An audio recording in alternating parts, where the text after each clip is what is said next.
ओम हर हर महादेव शिव शंभो। हे बाबा धवलेश्वराय बालालिंग महाप्रभो। दीपं ज्योति परम ब्रह्म दीपं ज्योति जनार्दनः। दीपहरतु मे पापो पूजा दीप नमस्तुते।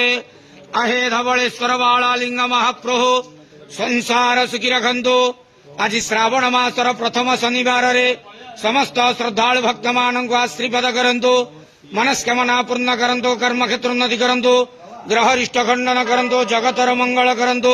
विश्वर कल्याण करंतु। आपणकर नाम विख्यात करंतु। सेवकर डाक श्रवण करंतु।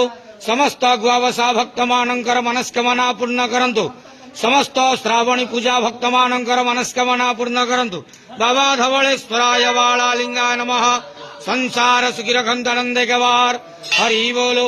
आज श्रावण मासर प्रथम शनिवार रे समस्त श्रद्धालु भक्त मानक आशीर्वाद करंतु आनंदे गवार।